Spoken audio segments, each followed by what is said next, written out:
actually want our entire neighborhood to be racially homogenous. She went through the... No, dude, I don't think that was what the intention was.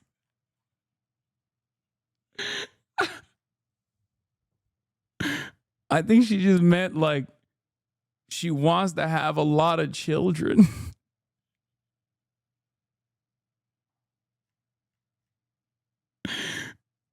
I do like, is woke back?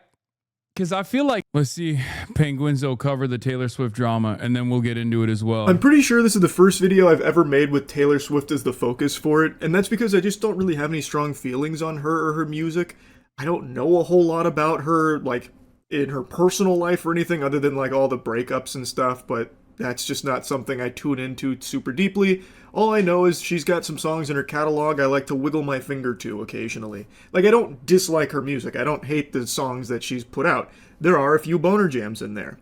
But the reason I'm talking about her today is because she has a new album that just came out, which I didn't even know was around the corner. But something is a bit awry. There's a disturbance out there because for the first time ever, I'm pretty sure, people are saying it's not good. Even her most loyal of fans are criticizing it. A feat I didn't even think was possible. It defies our very fundamental understanding of...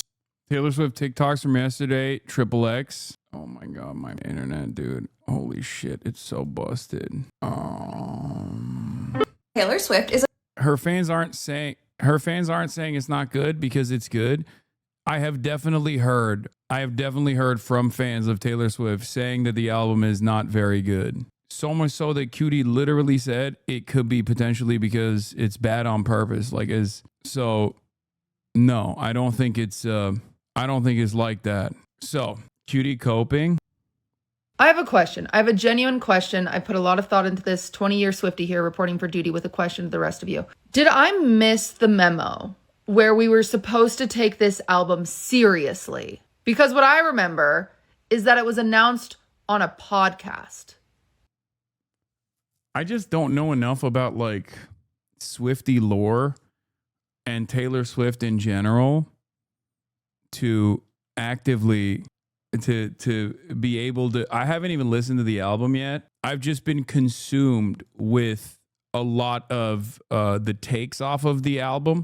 I know that there is I'm not like I just don't care. Obviously, you guys know I'm not like the biggest music listener in general, but what I have seen is, I know Cutie is coping and that's okay. Lol, Taylor says is serious and she doesn't mind that people have their opinions on it. I mean, first of all, it's not a life or death situation, right? It's a famous recording artist who came out with an album and maybe it wasn't as well received as previous ones, and that's okay, Saw a TikTok saying, listen to the lyrics like it's an MF Doom song and it's good. Oh, I saw that one too. That's actually a banger TikTok. I was going to bring that up too.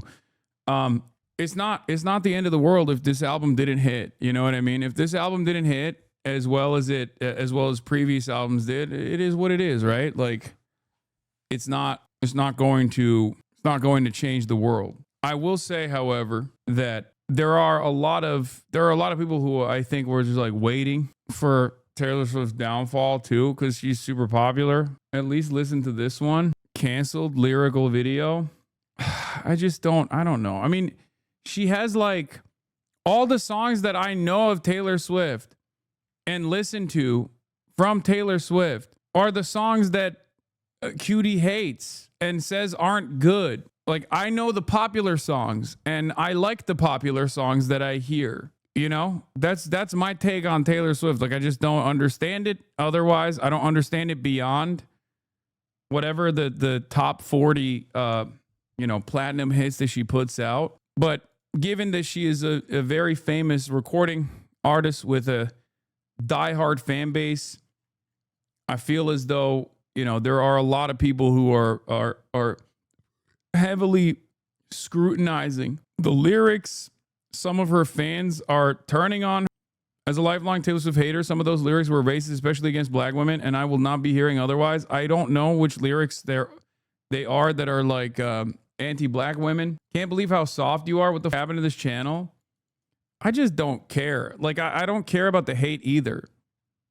Like, do you see what I mean? Like, I think like people are shitting on her because they've been like waiting for a moment, and this album seems to be like the weakness that they've identified, because even her fans are like not as invested in the songs. But I did see one response from a girly pop that was definitely a Swiftie. Okay, definitely a Swiftie, because she kept using words like our or saying stuff like we when she was talking about Taylor Swift and her experiences. And that's how you know someone is definitely a Swiftie. And the apex point of this criticism that made me unironically laugh out loud was when she turned around, okay, and said Taylor Swift is a white supremacist, when she was like, I want to make the block look like you or something, when referencing having many children with Travis Kelce. This was also a banger. I'm afraid this was a banger. I will admit that. But I guess the lyrics in and of itself do not work with the flow that she puts out. But with like a MF Doom flow, it actually works a lot better. Swift's lyrics, just pretend they were written by MF Doom. I was your father figure. We drank that brown liquor. You made a deal with this devil. Turns out my dick's bigger. You wanna fight, you found it. I got the place surrounded. You'll be sleeping with fishes before you know that you're drowning. Whose portrait's on the mantle? Who covered up your scandals? Mistake my kindness for weakness and find your card canceled. I was your father figure. You pulled the wrong trigger. This empire belongs to me, Taylor. That actually, nah, bro, this isn't good. Stop playing. Top comment basically says you have to change everything about it to make it good. Yeah, I mean, obviously, this is not a defense of Taylor Swift. This actually is, I think, a major criticism of Taylor Swift. Like, maybe you can defend the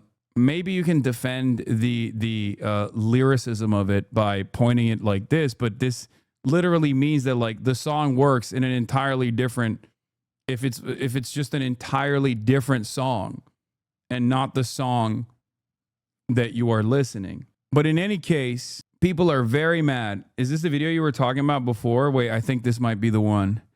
No, not this one. There was another one. There was another one. There was another one. There was another one. Because some of these criticisms I do agree with broadly. Like, as far as Taylor Swift having like limitations of being like a supremely wealthy white lady, of course she's going to have limits to her understanding of the world. She's going to have some horse blinders on, you know?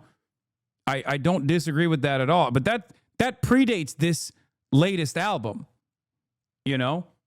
But there was one that was like making it seem as though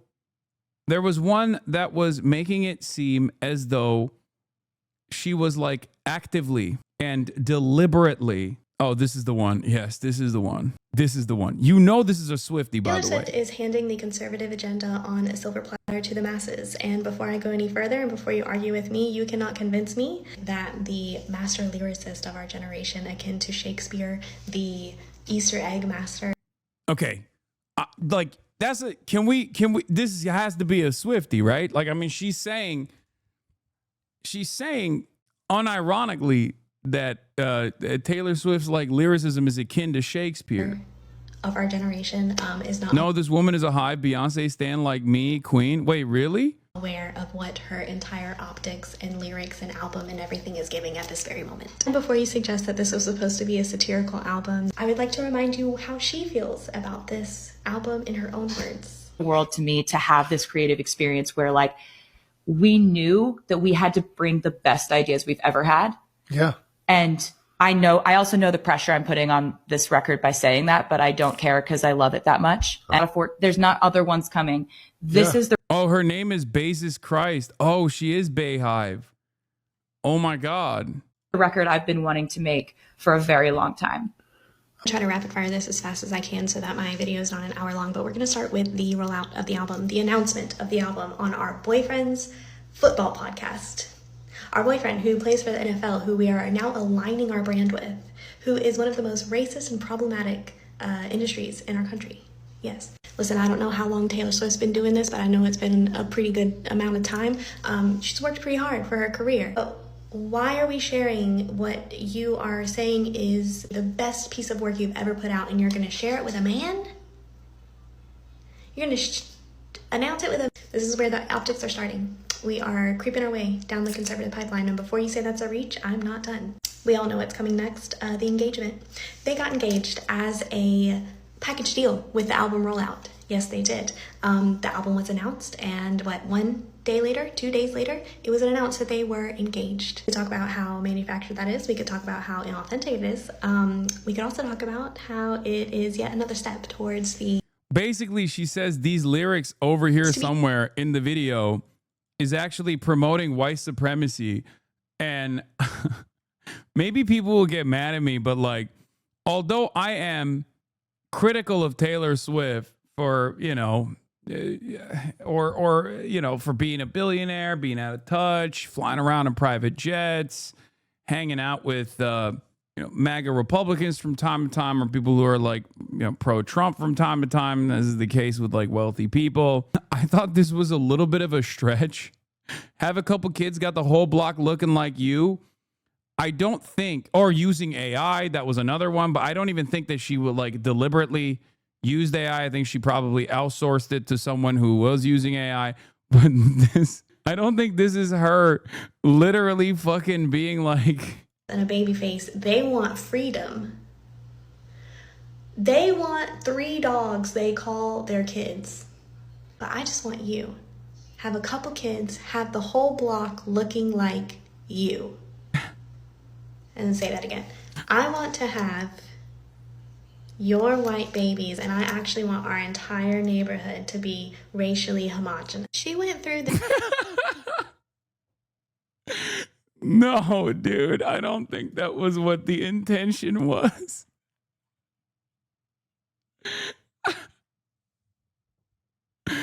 I think she just meant like she wants to have a lot of children.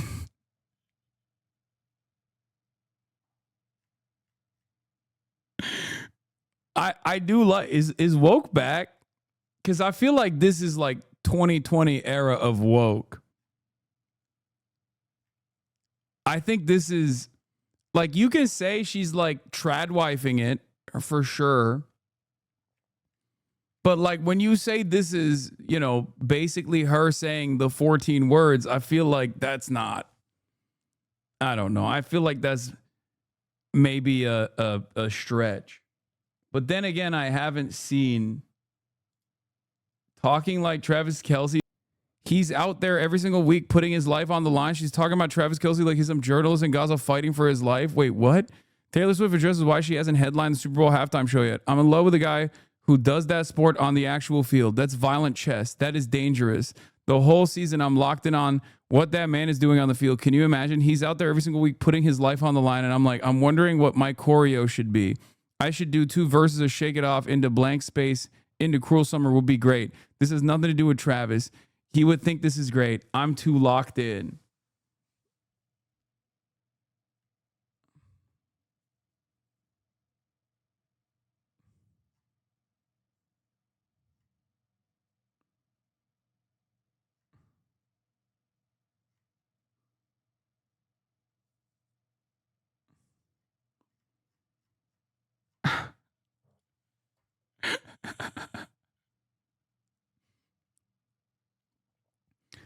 Yeah, tribe wife who's a workaholic billionaire.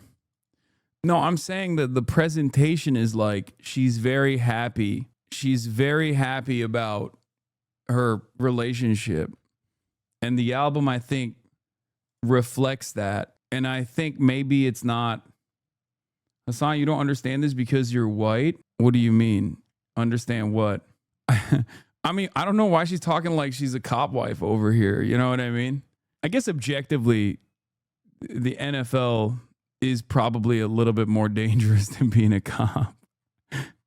The rule of show business is if the first week of my album release and you're saying either my name or my album title, you're helping. That was her response to the fans who dislike the life of a showgirl. Oof. She throws shade at Megan Thee Stallion and says she's not a bad bitch or a savage. She also calls Travis X Onyx and herself as opalite. Taylor Swift is a white supremacist, full stop.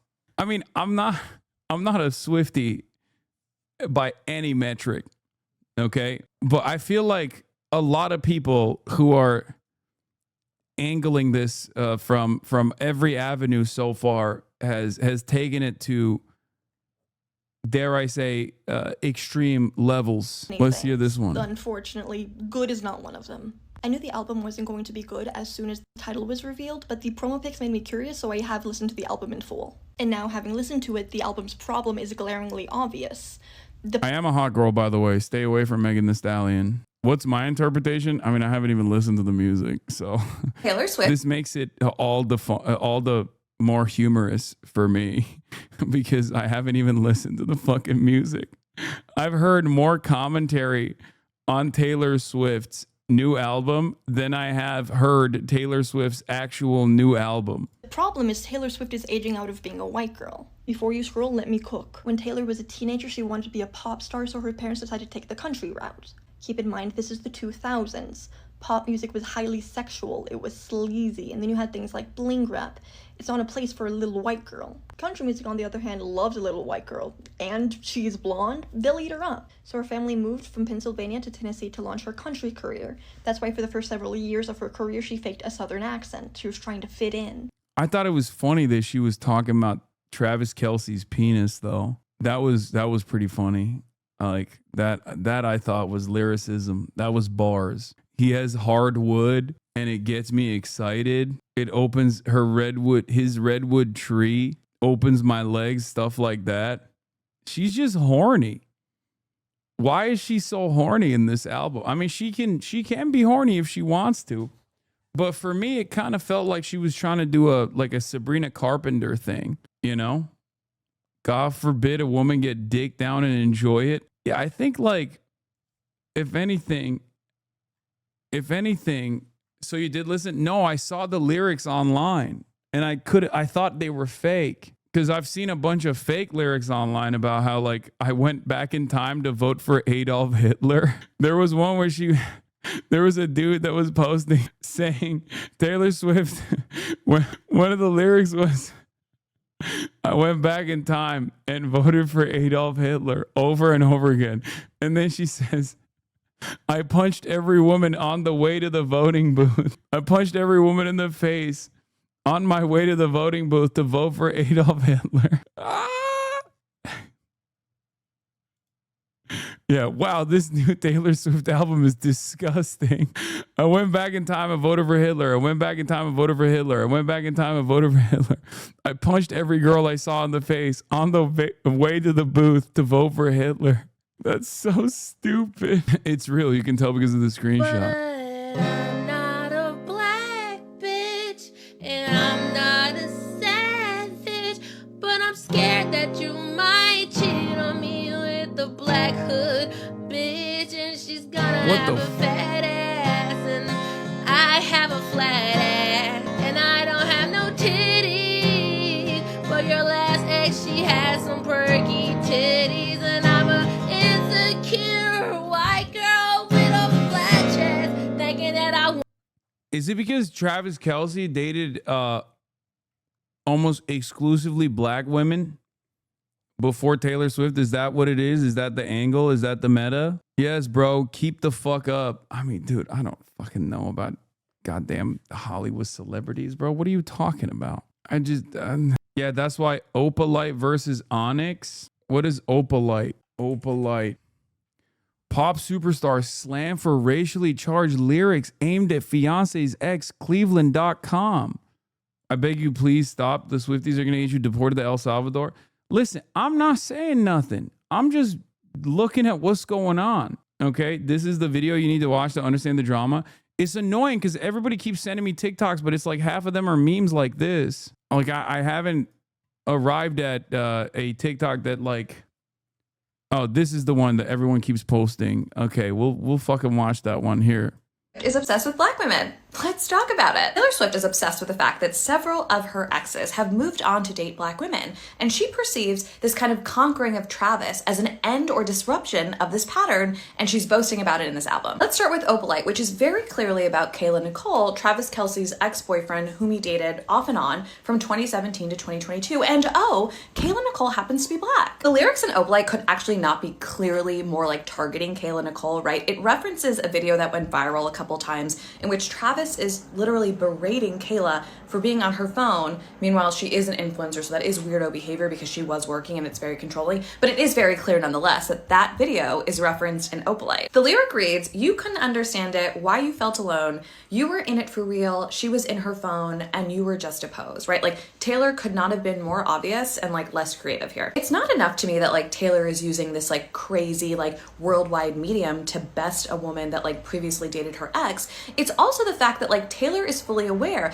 that Kayla has received like relentless and racist harassment, oftentimes terrifying, from Swifties in reaction to the fact that she previously dated Travis. So like this is like purposefully and like blatantly violent. This song accomplishes two things at once, right? It proves the fact that Taylor Swift is obsessed with black women, and it endangers Kayla Nicole. But obviously our country is not at its best with critical thinking, so let's like analyze a different part of the song, right? So another lyric says, "But I'm not a bad bitch, and this ain't savage, but I'm never..." In this song, Taylor positions herself as this like unique, singular white flower that is so different from what? Black culture. And once you step back and realize the song is like final boss pick me X racism, you realize that Taylor Swift is preoccupied with like this obsession with black women, in part because Travis Kelce has predominantly dated black women in the past, and she wants to define herself as different from his past and therefore better. Again, very weird, very pick me.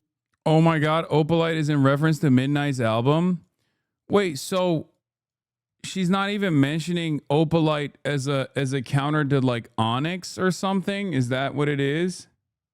Everybody has long COVID now, brain fog. Yeah, I can see that. I need so much, dude, this is like, I need to fucking download so much lore to understand exactly what the fuck's happening here. And I feel like I'm in treacherous waters, even trying to comprehend what the fuck's happening here. I feel as though this is, I'm not even going to call Cutie because then people are going to yell at me. Please listen to a normal person who isn't being parasocial about the music, but explains the race element. This review of Life of a MAGA Showgirl is brutal. The life of a behavior. Taylor's not only preoccupied with this idea that Travis has historically dated black women, it's also the reality that several of her exes have moved on from her to black women. And that confounds and ultimately like enrages her, and she's so obsessed with the pattern and the idea that she had to talk about it in this album. Chris, give me examples. Okay, well, we have Harry Styles, who is now reportedly dating Zoe Kravitz. We have Tom Hiddleston, who has moved on to be engaged to and co-parent with a black woman whose name is Zawe Ashton. And then we have Calvin Harris, who went on to marry a black woman named Vic Hope.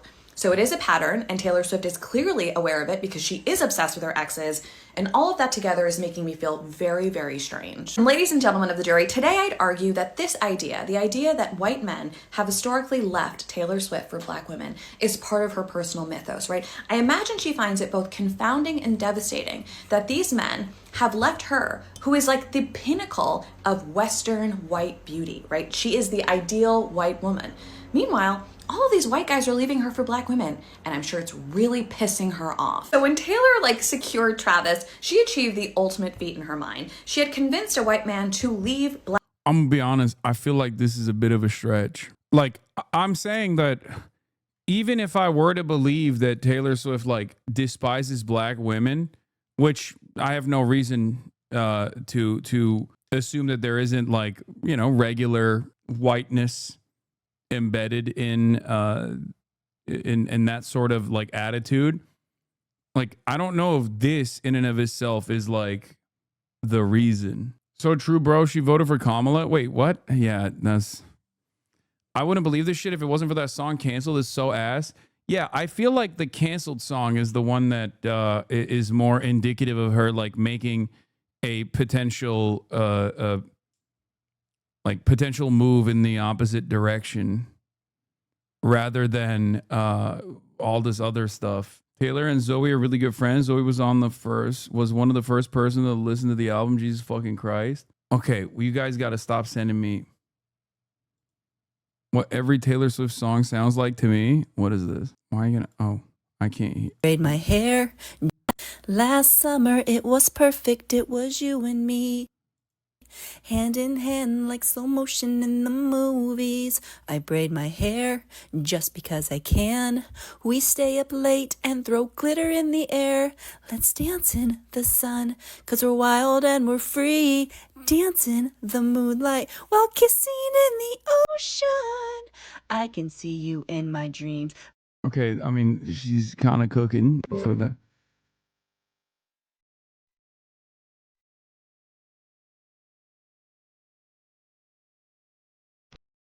Okay, so that's what people are saying. That's what people are saying is like sus. I feel like that makes more sense. That definitely. I think I can see why people didn't appreciate that. I get that. I understand that it maybe doesn't come across in the best light when you think about it. You know what I mean? When you I feel like that's a little bit more than like coming from Megan so unprovoked. Like, that's insane. What the fuck did Megan do to her? Can we please stop talking about this? I'm a 38-year-old man. I mean, this is the meta. What is this? Taylor Swift attempts to silence critic. ACLU fights back. Wait, what the fuck? What the fuck? The ACLU was beefing with Taylor Swift? Pop front editor Megan Herning wrote a post titled "Swiftly to the Alt-Right. Taylor subtly gets the lowercase KKK in formation." What? How far does this well go? What the fuck? Labeling the blog post as defamatory and demanding that she issue a retraction and remove the story from all media sources and cease and desist. The way Travis flirted with Taylor throughout his podcast, he tried it with Meg first and she wasn't interested. No, I saw that it's from like 2017. I understand. They were, man, what a time. What a crazy situation. All right, let's hear fucking MoistCr1TiKaL's take first, and then we'll look at the canceled song. Science. The Swifties vocally expressing disappointment, and not only in the album, but in the way in which Taylor Swift has gone about it. There is a lot of greed at play here that I would have never even imagined as like a money-making strategy. It's so fucking scummy. But Swifties have been well known to support any and everything Taylor Swift does at basically any price point imaginable. You could ask the moon, and they would happily fork over every single doubloon in their piggy bank for it. They would pay $5,000 to be in the same room that Taylor Swift farted in 5 years with a big smile on their face and go online to rave about the incredible experience being near like a smidgen of ass molecule that Taylor Swift shared the same air as this one room one time. Like, and yet they are talking about how disappointing this is from Taylor. That's crazy to me. That has to be like an indicator for an impending apocalypse. Like, I bet if you correlate this with the Mayan calendar, we're going to find evidence to the end times right around the corner. It is shocking, to say the least. And since I brought up the end times, I want to tell you that the end of bad hygiene is here thanks to our soap Cheeky. We've got a new scent available now. It's the Sunday Scaries. It's our vanilla scent, which is a scent that has been requested highly for like the last year, and it's finally here. So you can go to usecheeky.com and get yourself the best soap ever created. So naturally, before getting into like the greedy monetization model for this album, Life of a Showgirl, I'll go ahead and give you my opinion on the album because I decided to take a little listen. I didn't hate it. Like, I'll be honest, I don't know what all the hoopla is about. Like, it seems like just a very normal Taylor Swift album. Admittedly, there's nothing on there that jumped out at me as a classic. Yeah, I feel like for white guys or just dudes in general, right? This doesn't like even the stuff that I have like bits and pieces that I've heard, like it just sounds like previous Taylor Swift albums. And I don't know if that's like fucked up to say, but I didn't even fully understand like why Swifties didn't like it. You know? Like this song, let's hear it canceled. So for me, I mean, there is nothing different about this song than other Taylor Swift songs that I have heard. Like it doesn't even track as like, I mean, people will say like, oh, this is worse. I'm just telling you, I can't understand why this would be worse. I mean, lyrics aside, I'm just talking like if I were to listen to any Taylor Swift song, like this is just, it just sounds similar. As far as the lyrics goes, good thing I like my friends canceled. I don't know what she is like referencing here, but I guess like she's taking a anti-cancel culture stance. Is that what it? That's because you're musically illiterate. As a longtime Swift hater, this album is objectively worse. Is sonically petulant and annoying. She's talking about Blake Lively. What's the cancellation of Blake Lively? Taylor Swift confirms canceled meaning on the life of a showgirl. Oh, it's the thing. The Justin Baldoni situation. That's what it is. Could be Brittany Mahomes too. Wait, that's crazy. No. Old unk ass. You think it's about fucking... Okay, do I need to pull up Fantano's take on this? Someone send me the Anthony Fantano review, please. Wait, did you girl boss too close to the sun? I like them cloaked in Gucci and Scandal and poison thorny flowers, tone deaf and hot. Let's fucking off her. Actress girl bosses who flew too close to the sun. Candace Owens? Blake Lively? Blake Lively appears to respond to the backlash to tone deaf publicity for It Ends With Us.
Hi everyone, me Tano here, the internet's busiest music nerd, and it's time for a review of the new Taylor Swift album, The Life of a Showgirl. This is the 12th full-length studio album from, I guess, who's the biggest songwriter on the planet, Miss Taylor Swift. What can be said about Taylor Swift that has not been said a million bajillion times already? Or would even be widely agreed upon by everybody? Continually, I find the strangest thing about Taylor Swift to be that there is just so little agreement on her, despite her immense fame and exposure. She's almost like a Rorschach test for pop fans. Yeah, I just realized I think this lyric is about me. I like him cloaked in Gucci. Remember when I got canceled for having a famous Gucci shirt? I think she was talking about me, dude. She must have seen the GQ photo shoot. Yeah. That's what it is, actually. Canceled friend reference. What the fuck is this, bro? What?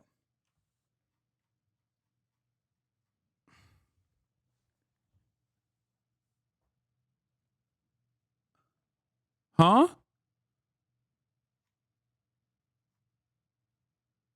I feel like I shouldn't be seeing this. I feel like my eyes should not be gazing upon that. I think she also had a 4chan account. No, dude, I don't think she has a fucking 4chan account. What would be the purpose? I think she's a boring, banal lib, dude, when it comes to her politics. I don't think she's like, the fuck are you guys talking about? Hi everyone, me Tano here, the internet's busiest music nerd, and it's time for a review of the new Taylor Swift album, The Life of a Showgirl. This is the 12th full-length studio album from, I guess, who's the biggest songwriter on the planet, Miss Taylor Swift. What can be said about Taylor Swift that has not been said a million bajillion times already? Or would even be widely agreed upon by everybody? Continually, I find the strangest thing about Taylor Swift to be that there is just so little agreement on her, despite her immense fame and exposure. She's almost like a Rorschach test for pop fans. Yeah, I just realized I think this lyric is about me. I like him cloaked in Gucci. Remember when I got canceled for having a famous Gucci shirt? I think she was talking about me, dude. She must have seen the GQ photo shoot. Yeah, that's what it is, actually. Canceled friend reference. What the fuck is this, bro? What? Huh? I feel like I shouldn't be seeing this.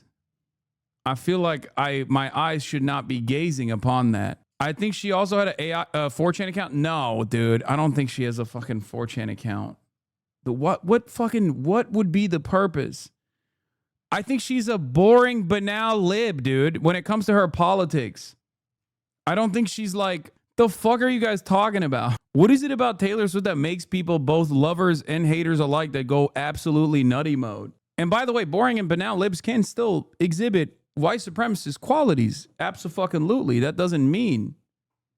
And boring, banal liberals could also turn into MAGA as well. That's not what I'm, I just don't think that she was like into 4chan style neo-Nazi memes or whatever. At this point, I would say. Because not only are there just such vastly different reads of her and her music in terms of if it's good, if it's not, if it's deep, if it's shallow, so on and so forth, but often many of these takes say more about the person giving them than Taylor herself. One thing is for sure, wherever Taylor Swift and her music goes, some kind of debate is sure to follow. And I will give credit where it's due and say that the past 5 years of her career have just been masterfully played in terms of her output, her accomplishments, and her ability to engage and enthrall her audience. Because not only did you have those pandemic era indie folk sister albums, which in my opinion were kind of the creative highlight of her career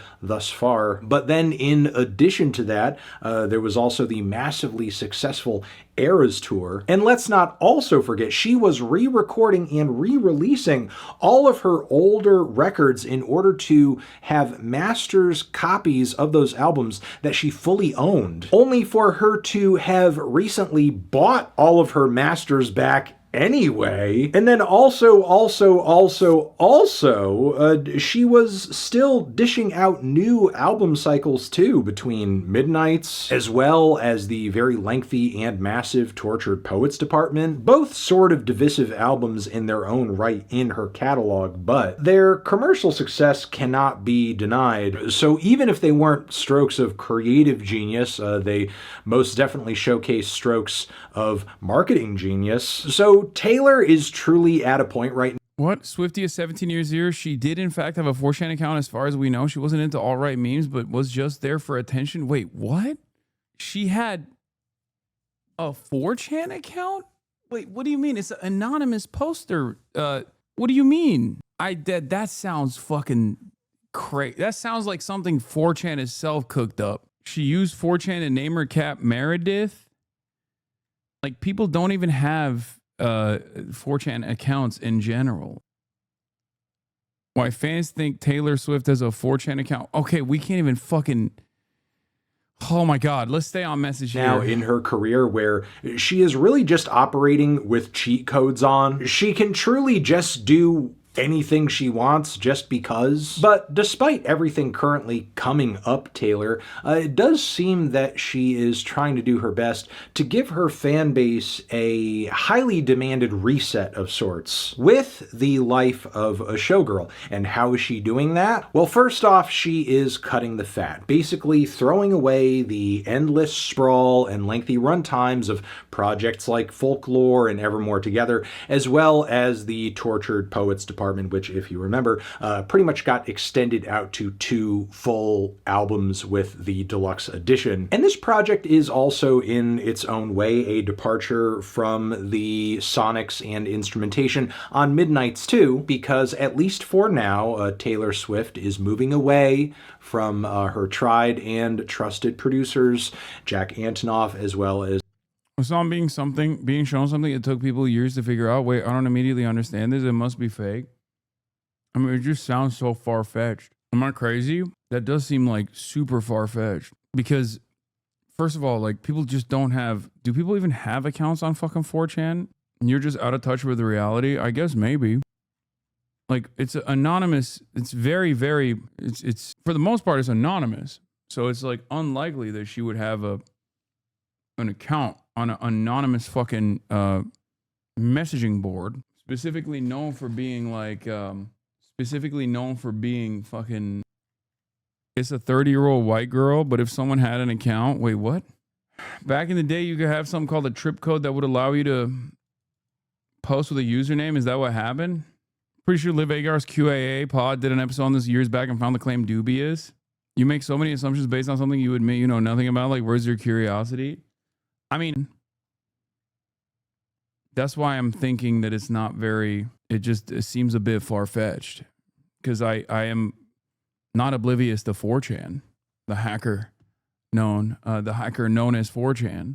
Aaron Dessner, as a lot of fans seemingly had like an increasing distaste for a lot of the very moody and airy and low impact instrumentals they were bringing to the table. And she has decided instead for the life of a showgirl to team up once again with Max Martin and Shellback, production legends who were there years ago when Taylor Swift was essentially making her first transitions from the world of country to pop music. There's also the matter of the title and message messaging and the album rollout and the track list of this record too, which made it pretty apparent from the outset this record in some measure was going to be an analysis, a commentary on Taylor Swift's fame, her life in the limelight, the public image shift she has foreseen in recent years, maybe also recent controversies, elements of her life that are under the magnifying glass now, like her relationship with fiancé Travis Kelce, maybe even ways in which her name has been forced into the world of politics. I mean, it was as recently as August that the president was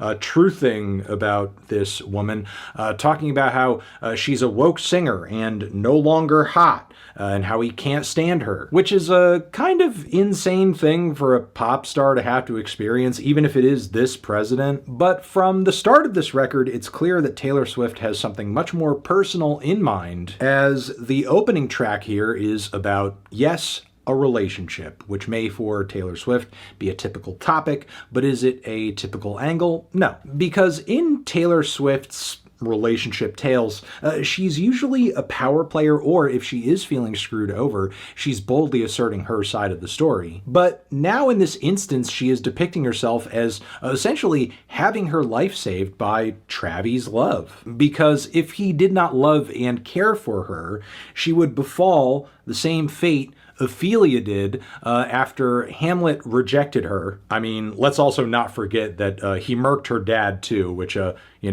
that's also pretty bad. But yeah, it's a very, if not for you, sort of perspective that we don't often hear from Taylor. And this is a shift narratively that she acknowledges in at least one line on the song. But still, it is a significant change. Regardless, though, I do enjoy this opener quite a bit, because I do think the hyperbole going on with this track does play into the idea of an album called The Life of a Showgirl. You know, things are going to be hammed up a little bit, possibly. And in addition to that, I like the production on this track too. It's very punchy, elegant pop music with refined arrangements that have a bit of an orchestral touch to them. So don't go into this album presuming that just because Max Martin is in the mix, we're going to get another synth-heavy, indie-fied set of metropolitan bangers, because that is not what this record is. This is very much clearly not another 1989. Comparatively, I would say this track has more in common with like a Florence and the Machine song, but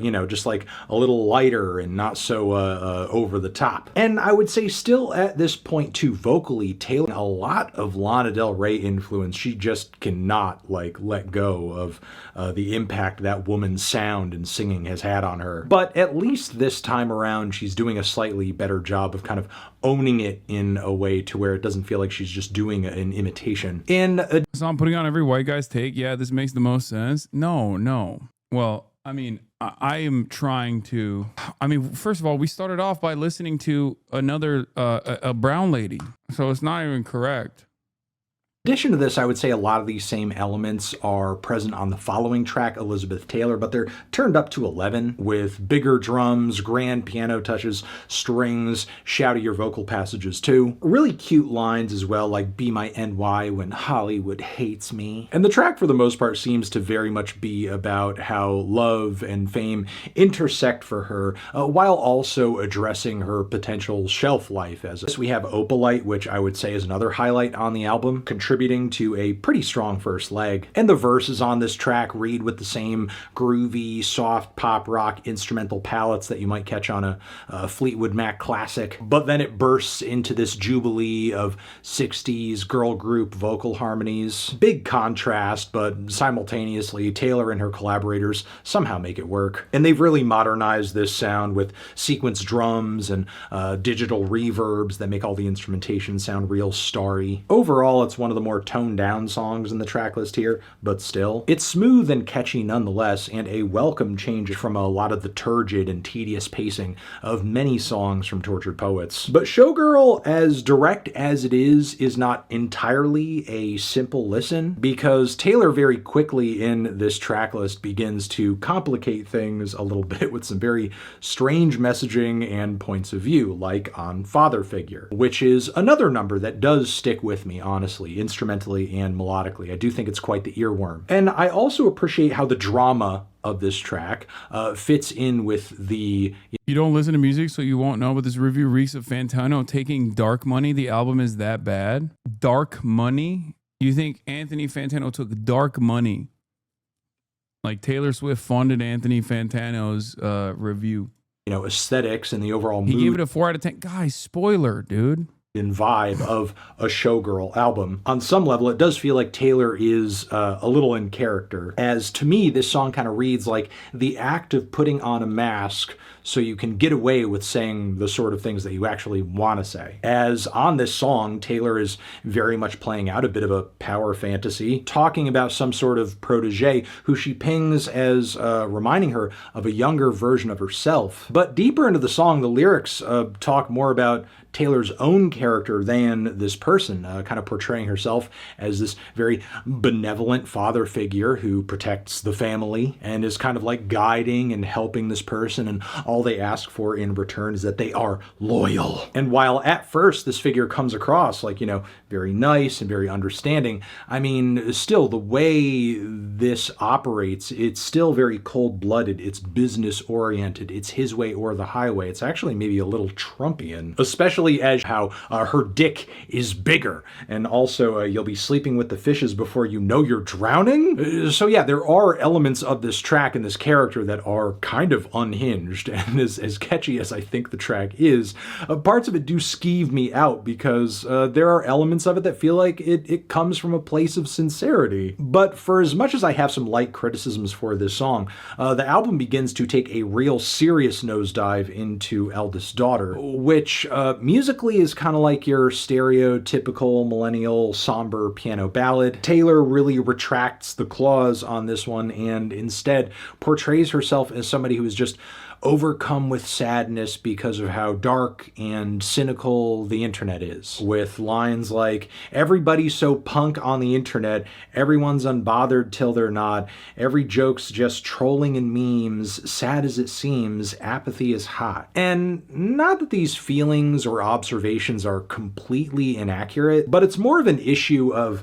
the messenger versus the message. Because, I mean, you're Taylor Swift, you're not the lone bleeding heart in an ocean of trolls and haters. Like, the way that you operate in the world and present yourself is just as calculated as any of these haters who are trying their best to act like they don't care. In fact, Taylor does exactly that deeper into the album, which we will get to in a bit, I guess. So she doesn't even live up to the portrayal that she gives herself on this song. And to further add to the disconnected fantasy world this song exists in, you have lines like, I've been afflicted by a terminal uniqueness. I've been dying just from trying to seem cool.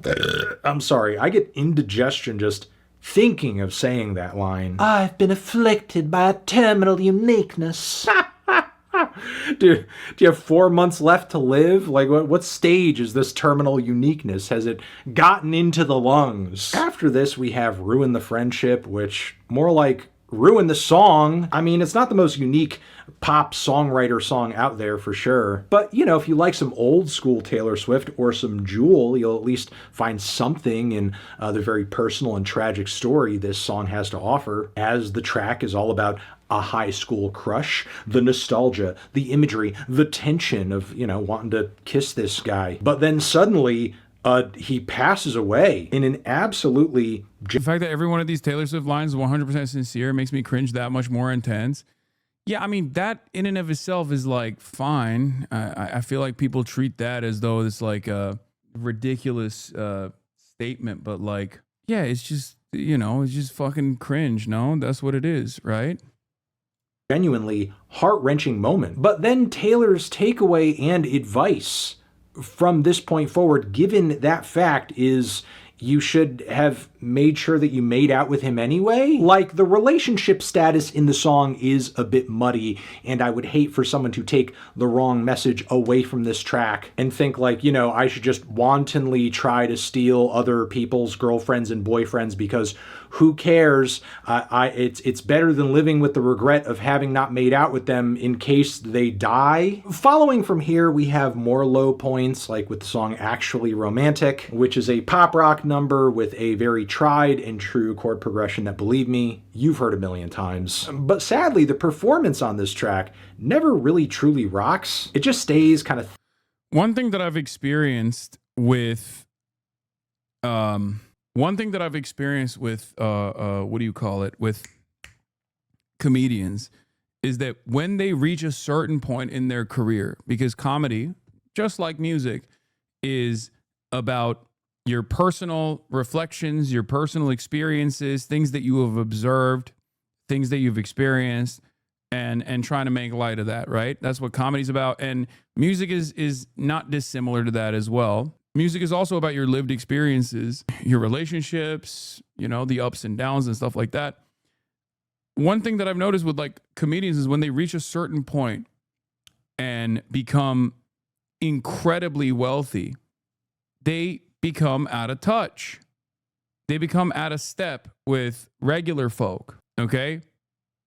And I think that's part of the reason why it's like difficult for Taylor Swift to come out with relatable albums. The wealthier she gets, the wealthier she becomes, the more out of touch she becomes with the regular people, and the less she can tap into that well of personal experiences that are otherwise considered relatable. So I think that's part of the problem with Taylor Swift, regular girl next door, high school sweetheart, and that kind of experiences that she can invoke. Because we are talking about a multi-billionaire who flies everywhere with private jets, who is one of the most famous people in America, who is going to have a hard time the older she gets, and the more wealthy and more successful she becomes. She's going to have a harder time tapping into the regular experiences that other people are going through. And I guess like part of that, I said one of the most famous people in America, and someone immediately says in the world, period. I mean, in America and in the Western world in general, for sure. But like I suspect if you were to go to Korea or something and you put up Taylor Swift next to, I don't know, like who's the guy who's the iconic League player, Faker, or even like, yeah, BTS or whatever, like obviously, you know, different parts of the world, different strokes for different folks. This girl has been out of touch, rich since she was a fetus. Sure, billionaire Swift is out of touch, but she was never in touch with anything more than being a perpetually love-struck teen at one point. And now she's 30 plus. I just, you know, it said Joe Alwyn helped her write Lover. Travis helped write this one. Wait, what? Stop. I don't think Travis Kelce knows how to write, let alone wrote the album. I think you were making a joke, right? You were making a joke about how like, that's not, I don't think Travis Kelce is literate. And stiff the entire time, even as the drums are like, you know, at full capacity for this song anyway, which is unfortunate because I think between the two of them, Travis is the one who went and graduated from college. Just saying, yeah, that doesn't mean much. Okay. If a track this snarky and this unhinged is going to be pulled off effectively, Taylor should really... Travis, his tongue sticking out, is like, yo, write that line about the redwood penis. Talk about my erection. Just be going full on into this feeling and this response here, which don't give me that bullshit about how Anthony, she's supposed to be acting nonchalant on the song. I'm sorry, you're writing a response to somebody. The nonchalance is out the window. You are totally and fully giving a care. And you're literally dropping lyrics about how this person's obsession with you makes you wet. Go crazy with it. Go insane. Go over the top. Get unhinged. There are currently a lot of allegations allegations around the internet right now of proposing that this song is in fact about Charlie XCX, because maybe the song is Taylor picking up on the meaning behind Sympathy is a Knife from Charlie's last record, Brat, which if Taylor is the person Charlie is singing about on that song, it's not a diss. It's not an insult. It's not in anything. Charlie is singing about somebody who is a source of insecurity for her, which if that's you, Taylor, you are merely a placeholder in that situation. I'm sorry. Anybody who reached a point of success that you did in that dynamic would be a source of anxiety and insecurity for Charlie in that song. Again, if people supposing that this is about Charlie XCX, if they're correct. But yeah, if Taylor was going to write a response to somebody about someone who is seemingly obsessed with her and has negative things to say about her behind. Deeper dive into the beef? Oh, okay. Yeah, let's get the Brat beef out of the way. It's kind of interesting because like Swift. Charlie XCX and Taylor Swift both endorsed Kamala Harris. Not that it really matters in this situation, but Charlie XCX also has canceled friends, right? I mean, she's like homies with the Red Scare Girls and shit like that. So I don't really know. I don't really know what to make of this. Oh, God. I don't really know what to make of that. Charlie didn't endorse. She called Kamala a brat. Okay, well, that's an endorsement. Is it not? She wrote a song about Dasha on Brat, and all these leftists are like, oh, Charlie. Yes, this is a little bit like high school drama between 30-year-old billionaire versus 30-year-old. I don't know if she's a millionaire, but Was dancing and having the best time during Charlie XCX's performance at the Grammys while planning to release a whole diss track towards her. Let's talk about this new diss track and whether or not Taylor misunderstood the Charlie song that started this all. So last year, Charlie released the song Sympathy is a Knife on her album Brat, and the song is about feeling insecure around a very successful woman. Fans were convinced this song was about Taylor because of the lyric, don't want to see her backstage. I will say, like, regardless of my opinion of who Charlie CX is or whatever, or the Kamala Brat memes being overcooked, I do think that her album was a banger. I did like it a lot. I listened to it quite a bit. It was pretty good. And I don't really listen to a lot of music. At my boyfriend's show, fingers crossed behind my back, I hope they break up quick. Charlie's man, George Daniel, is in the 1975 with Maddie Healy, who Taylor was dating in 2023. So that is how Charlie would see Taylor backstage at her boyfriend's show. Charlie also tweeted Sympathy is a Knife the same day Taylor's album, The Tortured Poets Department, dropped. So all signs were pointing to this song being about Taylor. After this song and Brat came out though, Taylor continued to show support towards Charlie. Taylor gave a quote to a New York Magazine story about Charlie in August of 2024 that said, I've been blown away by Charlie's melodic sensibilities since I first heard Stay Away in 2011. It is pretty crazy that, wait, is this drama somehow related back to, like, does Adam Friedland play a role in this? Because, like, isn't that why that relationship had a lot of friction? Because Maddie Healy went on TAFs and set up and was like really trying to impress Nick Mullen and Adam Friedland. And then in an effort to do so, he said some like crazy shit on there. And then the Swifties, who were like super woke at the time, got real mad. It even led to like Ice Spice appearing alongside Taylor Swift later down. It kind of feels like he might have played a role in this album. Yeah, this is Adam Friedland causing this multi-year long crash out from Taylor Swift is my 9/11 50 Shades of Grey domino effect.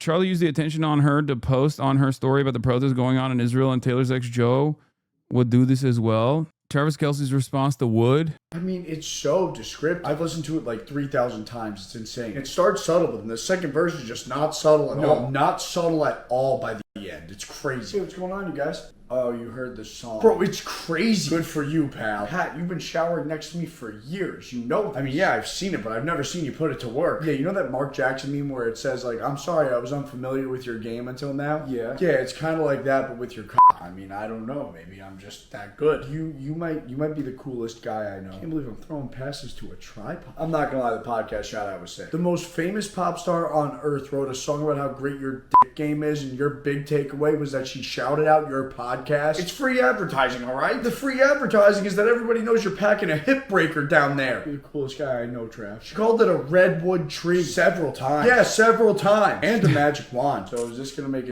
I thought the 1975 guy said some legitimately racist stuff about Ice Spice, not just woke shit. No. He like I said, he was trying to impress Adam Friedland and Nick Mullen. And if you're not a comedian and you try to do that, you're gonna come across as saying some wild shit. Writing is surreal and inventive always. Which then she just takes a song to play. Which then literally led to, this is what she posted, Israeli protests. Charlie XA shared a post or a story about the protests in Tel Aviv demanding an end to the war in Gaza. Hundreds of thousands of Israelis joined nationwide protests to demand an end to a war in Gaza.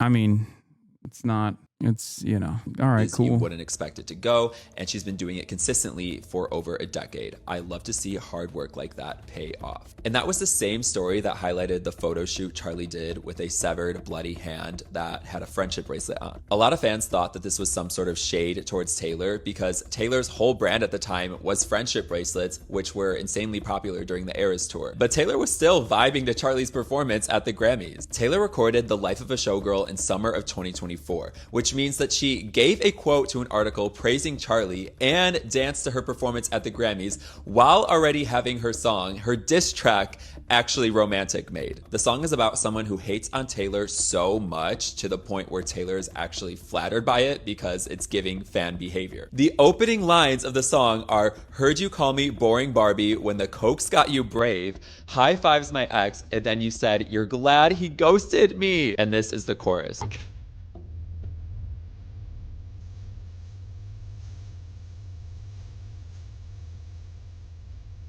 Okay, this also feels like I'm not mad. I don't even care. I'm not mad at all, by the way. Like, that's what it's giving, right? And for me, it's like, you're Taylor Swift. Like, you shouldn't in general. You should not care about anything. You're Taylor fucking Swift. It reminds me almost of like the Mr. Beast moment where he was like he was like posting about Caleb. She wrote about her taking an L. Well, the Maddie Healy stuff is sensitive. It's her trigger. Now, Sympathy is a Knife by Charlie really isn't a diss track at all. It's about Charlie's insecurities with comparing herself to other successful women. So if Taylor based Actually Romantic solely off of Sympathy is a Knife, it does feel like she misunderstood that song. Maybe she was really offended by the friendship bracelet shoe, but then why go and dance to her performance at the Grammys? Like, yeah, well, she's not even mad. That's the point. People don't like how unbothered she is now. I mean, if she wasn't mad, she wouldn't say the coke's got you brave. If she actually wasn't mad, she just wouldn't make a song about it. Am I crazy? Like, I feel like that's not, am I crazy? I'd be mad too. Charlie makes music that actually slaps. Also, she's hot. Two things. Okay, calm down. In the song, she implies she knows a lot of things Charlie has said about her regarding Maddie Healy. So this song is a more I know more than you think I know. You're fake and obsessed, not a response. The Sympathy is a Knife. I just don't understand. This is sad though. I mean, there was a time when Charlie and Taylor were singing Shake It Off together every single night when Charlie was opening for Taylor on the Reputation tour. Let me know what you guys think of all of this and make sure to follow me for more music tea. Deep canyons on coastline. So why are we assuming this is about Charlie? Like, I feel like there is nothing next to implying that except for the cocaine. I like that we all assume that it's Charlie because she mentions cocaine, but I think it's I don't know. I have to pee again. Jesus Christ. Okay, I'm gonna leave you. Swifty said it was about Charlie. Okay. Why should we care about this? I'm just working through it. Okay. I'm trying to understand. It's like a boomer's first interaction with this. whatever this the is. scenes, and she was going to call it out in the way that she is on this track. I just wish she like actually drummed up some fireworks in the process instead of releasing a song that essentially feels like a tweet. After this we have Wish List, which sonically is a fine cut. It's got a very cute, chill, shimmering beat with chimey synthesizers that give an almost wintry feel. Wouldn't be surprised to hear this track playing in the department stores this December. And the song also comes laced with a simple message, Taylor essentially singing about settling down, having some kids, getting a basketball hoop, maybe living off the grid. And she kind of compares this to the excessive and material wants and desires of everybody else. I'm not blown away by it, but it is endearing a little bit and sort of ushers in, I guess, Taylor's trad wife era a little bit. I also do sense a little bit of a T-Swizzle flow on the refrain of this track, as, you know, Taylor saying, "Bossed up, settle down, got a wish list." Again, it's a listenable cut. What is not very listenable is the following Would, which essentially kind of sounds like a Maroon 5 song from the mid to early 2000s. And, you know, it's a cute enough track about finding love, that initial attraction, but then it just kind of devolves into a bunch of winks and nods about Travis Kelce's dick, with Taylor singing about, you know, his redwood tree and his magic wand and, you know, his key that opened up her thighs and a hard rock. And also she was matized. You can't say dick-matized. You were literally singing about your dick earlier on the album. Yeah, as much as her heart is in this on some level, I'm sure it is, I don't know if horny is Taylor's like forte. However, I am even more disturbed by the track Cancel, about the lyric about girl bossing too close to the sun. No, I'm actually way more bothered by the content of these verses, with Taylor talking about how she doesn't care about optics. How the fuck do you cover this dog shit but don't do any due diligence on any of the UFO shit in the government, you motherfucker? Oh my god. Oh my fucking lordy, dude. Stop it. How she has friends with matching scars and that they live in an underworld. And about how, you know, everybody's, at least at some point, taken someone's man. Everyone's got bodies in the attic. And also her talking about, like, learning the art of not getting caught. Not getting caught doing what? What friends are you talking about? What underworld are you living in? Like, this song is either one of two things. It's either Taylor Swift really building up in a hyperbolic fashion how unlikable and canceled her friend group is, which in that case, it's just like kind of fake and cringe. Or in the other case, she actually is currently surrounded by some very terrible, awful people, which, like, how bad are we talking? How many bodies are in the attic? How many men have these people stolen? Have any of these people turned up on the Epstein flight logs? I'm just saying, like, in a time and a place where there's some pretty awful people out there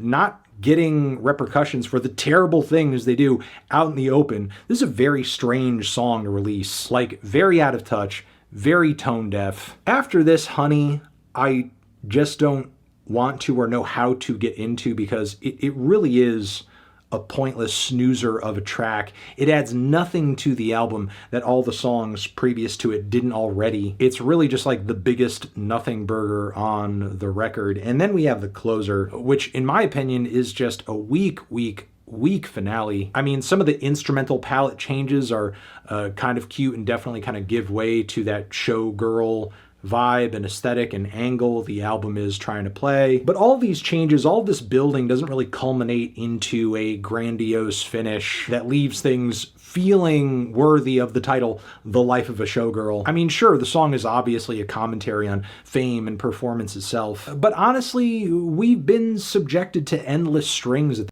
Canceled his defense of Brittany Mahomes, who Trump shouted out specifically lame as fuck. Do we actually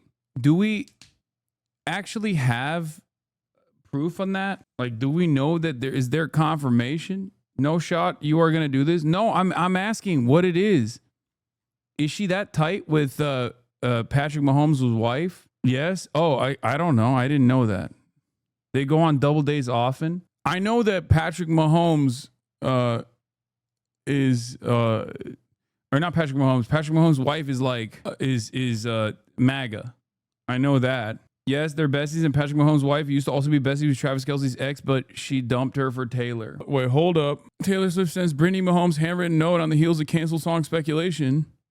Pop star wrote the Life of a Showgirl track canceled about her. The former soccer pro took their Instagram stories Monday to share the note, which was inside of an orange sparkling PR package. If you're reading this, you're someone special who's shown love, someone I admire, someone ultimately I want to celebrate with as the welcome of the life of a showgirl into the world. The note reads, Mahomes was one of the many Swift's PR lists to receive the package after fans speculated the latter's track canceled was inspired by her. In the song, the Grammy winner seemingly offers a friend who's been publicly ridiculed an extended hand singing, did you girl boss too close to the sun? Did they catch you having far too much fun? Come with me when they see us, they'll run. Something wicked this way comes. She then goes on to sing, good thing I like my friends canceled. I like them cloaked in Gucci and in scandal. Like my whiskey sour and my poison thorny flowers. Welcome to my underworld where it gets quite dark. At least you know exactly who your friends are. They're the ones with matching scars. Fans suggest that Swift's line about Gucci was a nod to Mahomes after she sported attire from the fashion powerhouse in the 2024 U.S. Open. At the time, the mom of three was on a double date with her husband, Patrick Mahomes, Swift, and Travis Kelce, who also dressed in Gucci. Swift also penned an athletic nod in the track, singing, single drop, you're off the roster, tone deaf and hot, let's fucking off her, which fans also speculated was about Britney. Wait, what is that? The Sports Illustrated model has come under fire online for subtly implying that she supports President Trump, notably opposing Swift's political beliefs. Britney also received heat for spraying a bottle of champagne at NFL fans after the Kansas City Chiefs defeated the Buffalo Bills. At one point, she took to X to address the hate she was receiving, writing, I just wish I could do what I want without getting attacked every week. Bro, even I got a handwritten note from her. It's not news. Wait, I'm so confused. I thought you were on the this is about Brittany Mahomes and she's a racist train. And now it feels like you're saying the opposite. Which is it? The song is 100% about Blake Lively after the initial tone-deaf comments and an article calling her canceled during the movie press tour last summer before the Baldoni stuff. She wrote this album in the summer of 2024. Dog, she was spraying champagne on fans in minus 15 degrees. It was literally one of the coldest games ever. Are you a fan of the shorts and dress shirt? This will fit. Especially including the fucking the shoes as well. That is craziness. That is crazy. What are you doing? Okay. What do you want? What do you want from me? For those of you who ask, why do you always do the place command? The reason why I always do the place command is because she likes to lay on the ground. Okay? She likes to be by my side, but she likes to lay on the ground. And the reason why I don't like letting her lay on the ground as opposed to that bed is because the bed is better for her joints. Okay? Get her a better bed then? No, that bed is perfectly fine for her because when she lays on the ground as a big girl, it fucks up her joints. Don't let him lie to you, Chad. It's because he's a terrorist. Yeah. Why do you need to tell people this? Did something happen? Yes. It's going viral that they're claiming that the most well-trained and the most spoiled best dog on the planet is actually being abused by me, apparently, because I gave her the place command while she was getting off, and then she yelped. These shadows don't know she broke the other beds. Yeah, she'd broken the previous bed. Bro, that dog is being abused. 4-hour streams every day of Hasan. I can't imagine. Yeah, and I suspect it's coming from, some crazy haters. They said you shocked her with a button. Yeah, in my evil villain lair. Good thing I didn't hit the fucking trapdoor button instead on accident. She reviewed food online. She yelped. No, she went when she was getting off the bed. Because I assume she like either stepped funny or clipped her fucking foot on something. I don't know. Yeah, it came from the H3 sub. They didn't even hide it. Literally the exact same people every time. People just eat it up. All the same drama freaks activated. Yes. It's going to be in the next content. Nuke. I'm confused. How did she get shocked? Or is that fake? There's no way for her to be shocked. That is fake. The parasocials are saying you don't take her out. Isn't she off leash trained? And you literally take her out every day? Yes, I do. Across the threads is like 10K replies in an hour. Bots and AstroTurf. So dumb.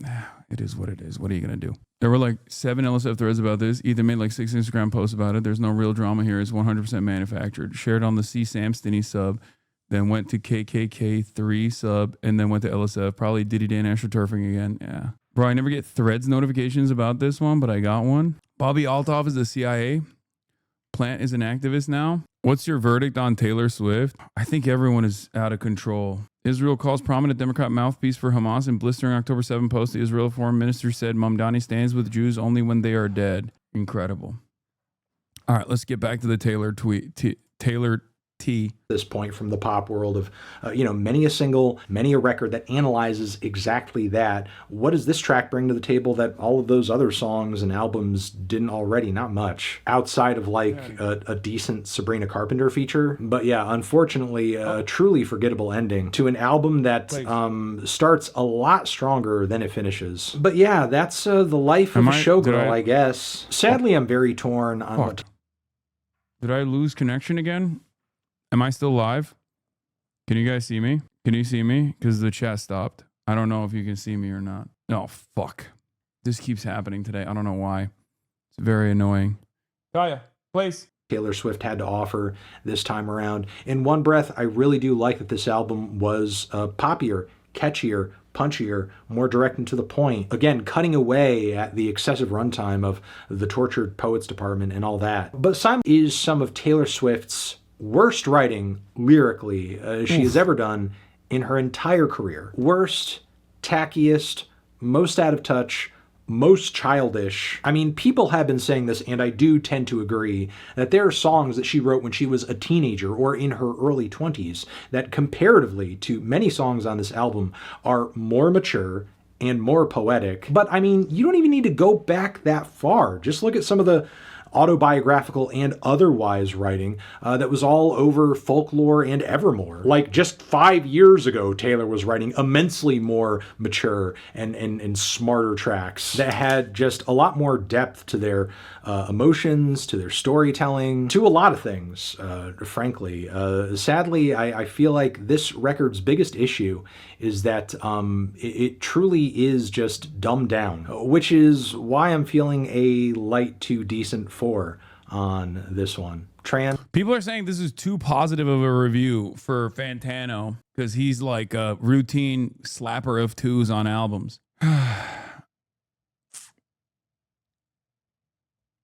Are you going to talk about Zach Bryan cancellation by Hogs? Yes. Now that we're doing a music segment, of course I'm going to be talking about Zach Bryan as well, who has been going nutty mode, outlaw country style. Okay? I don't think this is a positive review at all. 4 out of 10? How is that fucking positive? Holy fuck, he's watching the stream and bringing all the equally brain dead fans in here. Who? What? This is too high for Taylor Swift haters and too low for Swifties? Yeah. Teach me the rhetoric isn't harsh enough.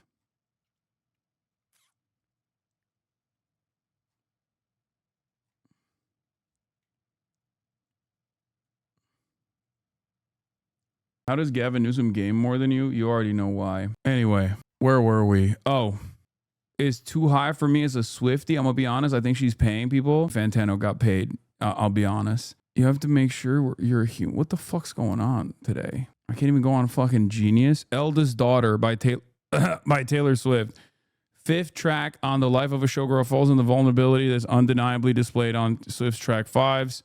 The track deals with the mental struggles that often come with both being an oldest child and elder sister, and now Swift has taken her learnings from being an older sister and used them when dealing with her fame. No, not that one. Your gate is clipping when you first talk. Wait, really? Is there something wrong? Everything is breaking. I'm breaking. Buddy, I'm starting to think you are in on the Swiftie super PAC. I just don't. Yeah, I did see this on the iTunes account. People were saying before September 2025, the last time this account tweeted was in 2019. We can all see what's happening here, and it's fucking embarrassing, man. I guess like they basically pumped it from every angle they possibly can. Side note, massive side note, I just got followed by Twitch user Hasan _ blind sheep. Yeah. Hasan abusing the dog now is crazy. Yeah. I don't have any audio issues or anything. Thank you. Dude, it's so funny that people are claiming that I'm abusing my dog when this dog literally lives a better life than every single person. Like literally every single person. 2 hours of park time, extreme cardio in the morning, hanging out with their best friends, fighting. Not like dog fighting, but also, just play fighting. with her friends for hours on end. Like, it's one of the funniest angles of Attack. Normal people know that you obviously don't abuse your dog, dude. I know, but fucking abnormal people are. There's literally one person pushing this because he's coping about being a terrible fucking dog owner who lets his animals shit everywhere. Yeah, that's probably what it is. Oh, Vanilla Mace's reaction. We were gonna do that. Was not a shock collar used? No, dude. No. The clip does look fishy. I don't think you can run away from that one. There is no running away. What do you want me to say? What do you want me to do? What am I supposed to do? Be at the fucking mercy of the most schizophrenic people of all time? It's ridiculous. Wait, why the fuck? Girl, you can never please everyone. And that's the thing. Taylor can't win with you guys.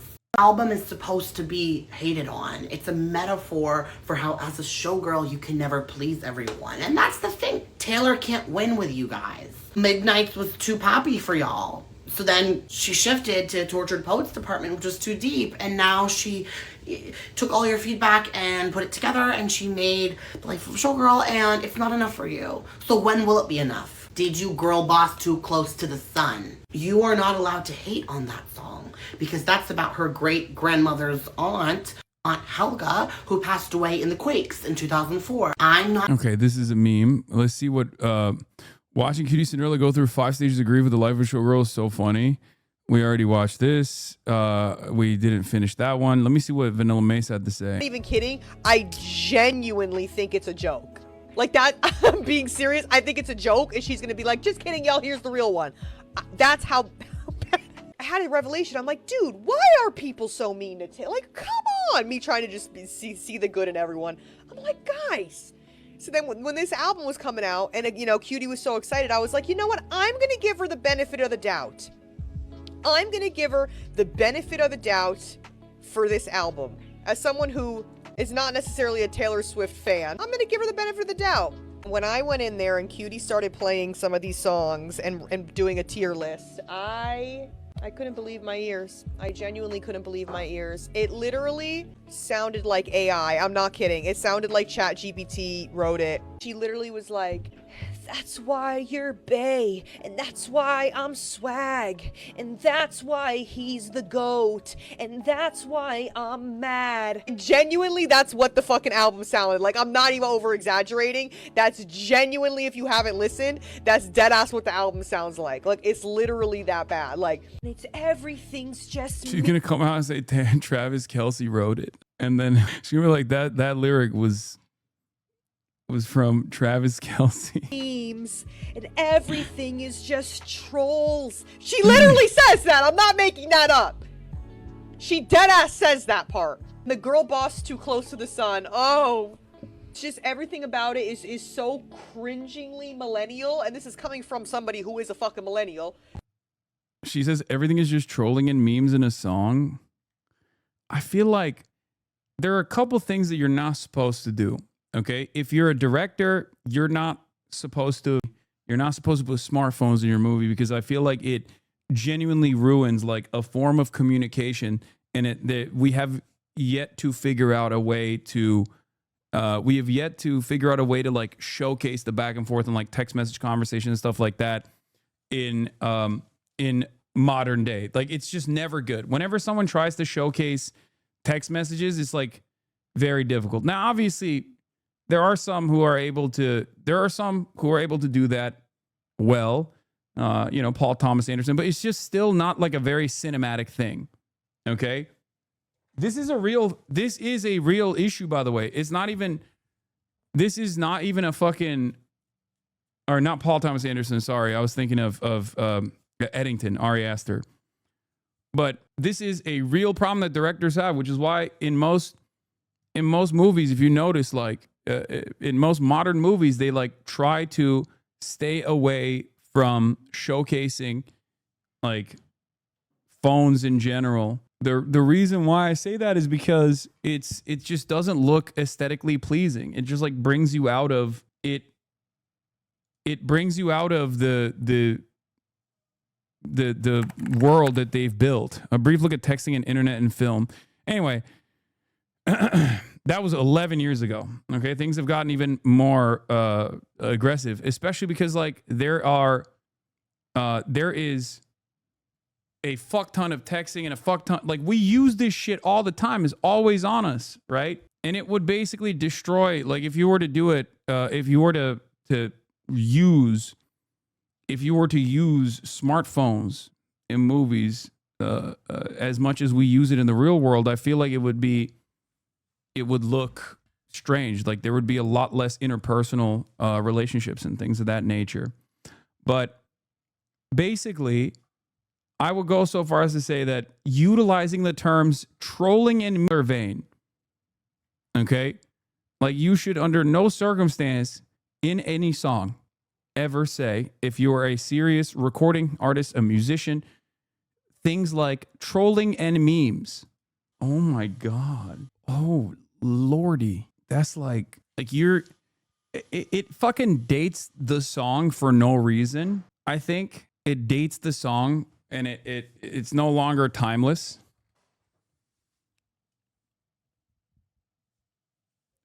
And it's just, I don't know. Like, I feel like if you were to make a song about like being cyberbullied, you would probably, dog needs a better owner, Sag. Good luck. It's giving millennial. Yeah. Well, even if you were to do a song about like cyberbullying or some shit, it would have to be about something else. Okay. It would have to be about like, it would have to be an analog to cyberbullying.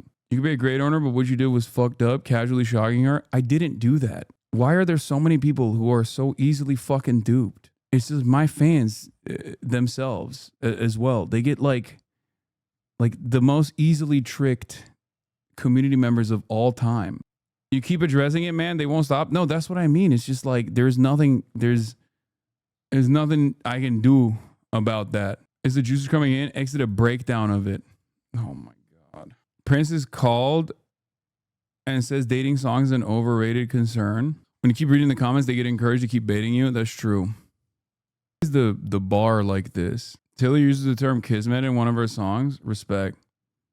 Don't read my last comment. What is this? I need to be honest with you. I fully believe everything that is wrong with this album can be attributed to you. It is not your fault. If you never had to lose your foreskin, I think the butterfly effect from that could have drastically altered the world we live in currently, including the ass quality of this album. It's true. I did it. I'm the reason. I'm the reason why my own foreskin is gone, and so is yours. I think like a part of the anger that I think is perfectly just was the AI album release, but that I assume that wasn't. Yeah, there was definitely AI in part of the album release. Like there was AI art, but that I don't think was like deliberate. Like I don't think she was like, yeah, let's definitely use AI art. Like I don't think she like okayed it, if that makes sense. Because I feel as though I don't think Taylor Swift would do that deliberately. She probably hired a third party to do that. Did you help write this album from Taylor? Be honest, you're trying to fuck over the Swifties, aren't you? Yes. And then also, the other thing that people are frustrated about was the fact that she did like multiple releases or something. Like she's doing like, what is it called? Like she's doing like a fuck ton of albums. Like she's doing 38, 36 releases. Like that's crazy. And that people have criticized her about that before.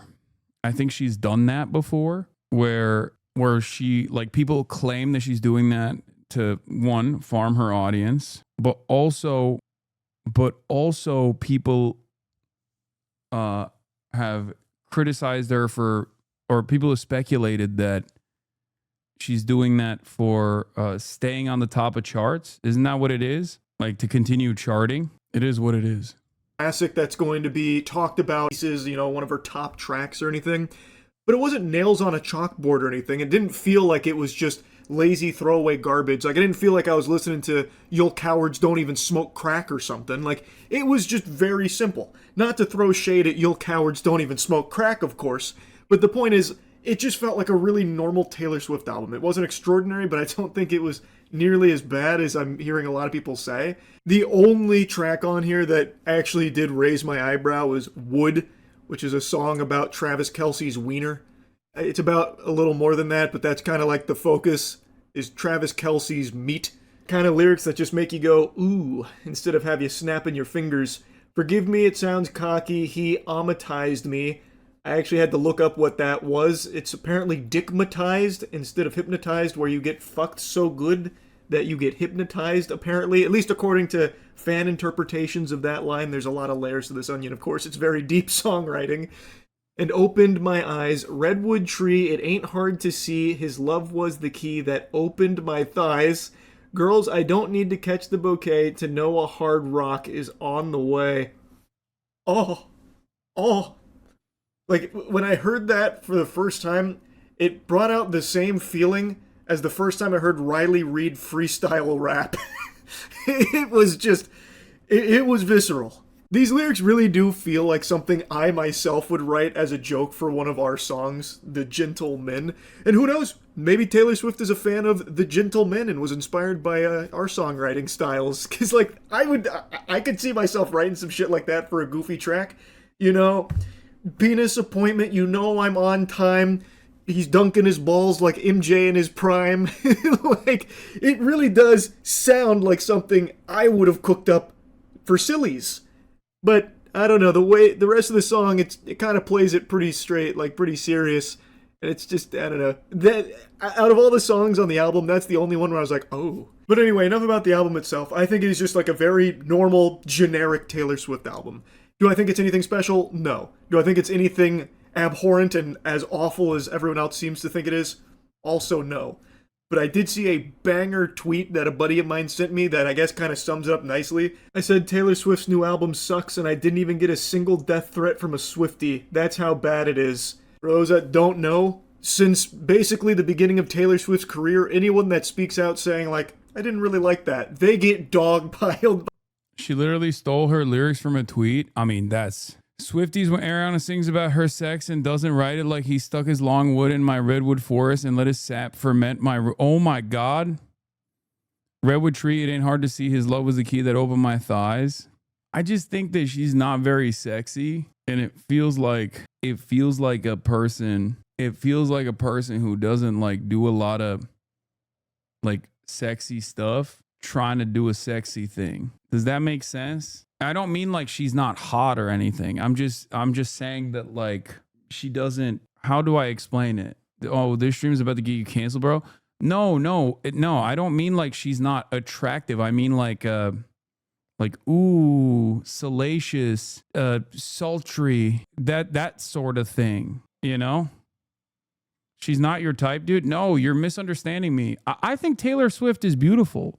I think she's attractive. That's not what I'm talking about at all. I don't know. I don't really get like super sultry vibes from her, like seductive, sexy as a persona.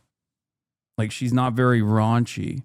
And then in this album, when she's being raunchy or trying to be raunchy, it comes across as like somewhat cringe almost, if that makes sense. Sabrina Carpenter is a good example of someone who's good at it. Yeah, but even Sabrina Carpenter has had her moments where like being sexy is tough. Okay? It's kind of like how you think about whenever people their sexts, there's text messages where they're sexting are outed and it's like your body is tea, right? It's difficult to already be kind of sultry and salacious and sexy. And even Sabrina Carpenter sometimes will like have moments where it's like comes across as weird, odd. Like when she was talking about BBC, I want that in me. Like that's a strange, maybe somewhat racialized thing to say that I you know, but in that moment, you know, you had an off moment and you kind of said that and it's odd. But like in other circumstances, she obviously is very sultry and salacious and tantalizing and sexy. Does that make sense? So even someone who is like swagged out and sensual in most circumstances can have a moment where maybe they didn't come across as sexy as she intended. And I do feel like a lot of the references that Taylor Swift makes to her husband's penis that way. You're not a sexy guy in this way. Stop it. I'm not.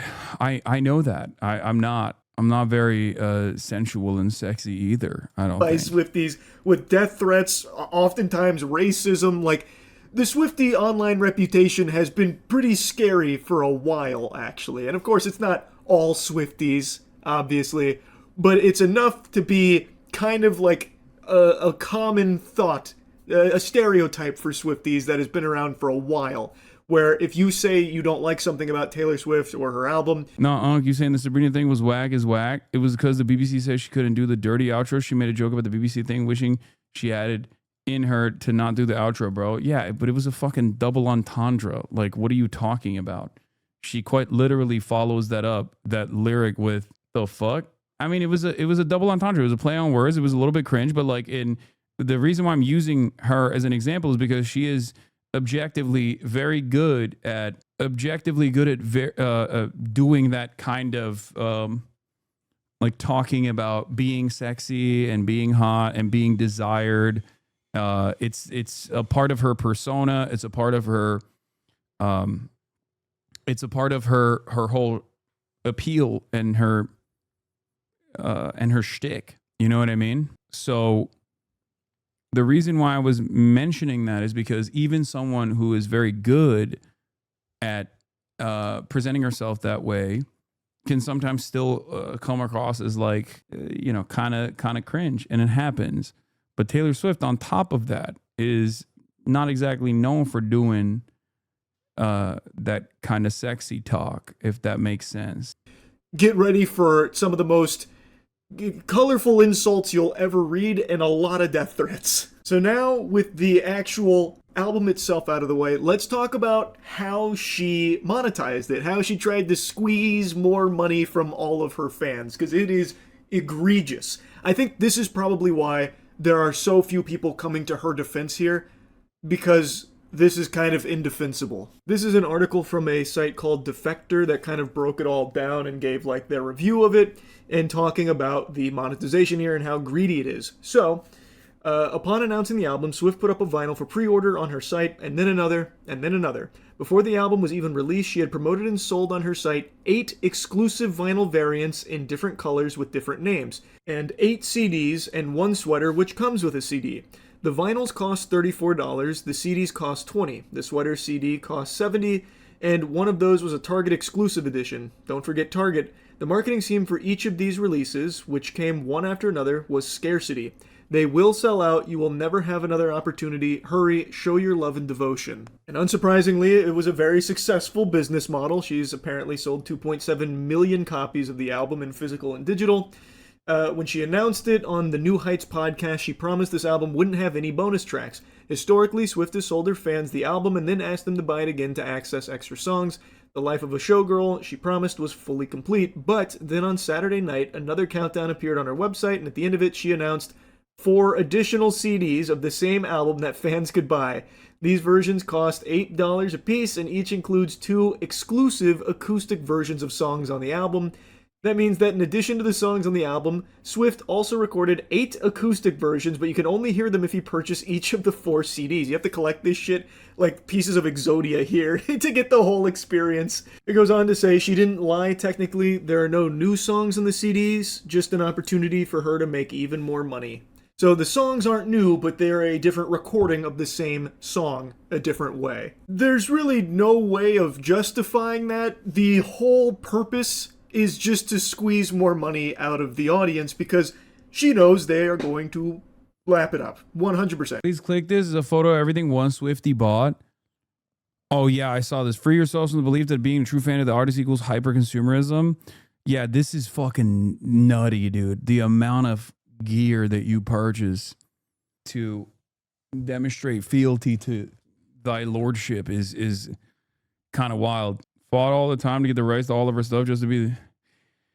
Yeah, I mean, it's just FYI, vinyl pressings cost about $10 to produce and CDs about $3. they cooked her in the comments because she got a hole in her sock. How do you see this? She has a hole in her sock. No, see, K-pop don't even do this. At least you get photo card album CD as a bundle. This was individually purchased. There's been a K-pop thing forever. Every time an album comes out, I have to buy it like 5 times. She's just doing her thing. Is that a fucking Steam Deck? What is this?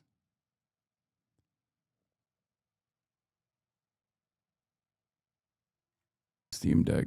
Someone made a chart during the Midnight's album era, which had like 5+ variants that showed that there was no singular album that contained all the songs from that era. The hole in the sock tweet. Girl, you need to buy a new pair of socks instead of a bunch of variants of the same album. Oh my God. Oh, that's unfortunate. That is, oh no. Oh no, no, no. That is unfortunate. That's crazy. That's why she can't afford new socks. She's buying all the Taylor Swift albums.